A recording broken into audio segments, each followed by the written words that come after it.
जैसे ही समझना शुरू होगा पढ़ाई सब कुछ नहीं है। आज का देश सिर्फ एक चीज कह रहा है, पढ़ो पढ़ो पढ़ो पढ़ो पढ़ो। क्यों? नौकरी करनी है। सब रट रहे हैं, साइंस रट रहे हैं, फिजिक्स रट रहे हैं, बायोलॉजी रट रहे हैं, हिस्ट्री रट रहे हैं। दिमाग बंद, इतना बंद है कि क्या खाना है, क्या पीना है, कहां बैठना है, किससे क्या बोलना है, पता ही नहीं, पता ही नहीं। गोमती रिवर फ्रंट पे मैं टहल रहा था, बारिश हो रही थी, बारिश हो रही थी, और वो पेड़ है, पत्तियां हैं, घास है, सांप बिच्छी का इलाका है, बैठे हैं लोग बेहोश। देखो, अगर हम अपने युवाओं को बहुत गौर से देखें तो पढ़ाई ने उन्हें भले ही डॉक्टर बना दिया हो, इंजीनियर बना दिया हो, पीसीएस बना दिया हो, आईएएस बना दिया हो, लेकिन उनको जिंदा नहीं कर पाई, उनको जिंदा नहीं कर पाई। वो पीसीएस, आईएएस, डॉक्टर, इंजीनियर बन के भी मरे हुए हैं। और यही देश के विकास में सबसे बड़ा बाधक है। पढ़ो और सीखो। भारत पर जो कब्जा हुआ अंग्रेजों का, वो 3 फॉर्मूले से हुआ।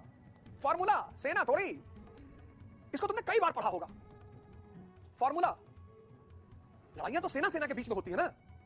फॉर्मूला, व्यापारियों ने, ईस्ट इंडिया कंपनी के व्यापारियों ने 3 सूत्र लगाकर इस उपमहाद्वीप पर कब्जा कर लिया। उपमहाद्वीप, सब कॉन्टिनेंट। तुमको आश्चर्य नहीं होता? तुम्हारा मन नहीं होता कि ऐसे सर पकड़ के बैठ जाए कि अरे भैया, इस देश के सुकरात अरिस्टोटल सब कहां गायब हो गए थे? पहला फॉर्मूला क्या था? किंग मेकर का फॉर्मूला। किसने इवॉल्व किया? ड्यूप्ले ने। दूसरा फॉर्मूला क्या था? Subsidiary alliance. किसने लागू किया? वेलेस्ली ने। तीसरा फॉर्मूला, और भारत के कब्जे का अंतिम चरण, डलहौजी, पहले भाग का अंतिम महानायक डलहौजी। तीसरा फॉर्मूला इसने लगाया, कौन सा? Doctrine of lapse. Policy is equal to priority. नीति किस पर निर्भर करती है? प्राथमिकता पे। ऐसी क्या प्राथमिकता पैदा हो गई, ऐसी क्या प्रायोरिटी पैदा हो गई कि अब भारत पर सीधा कब्जा करने का समय आ गया? कुछ तो हुआ होगा। तो 3 फॉर्मूले से भारत पर कब्जा हुआ।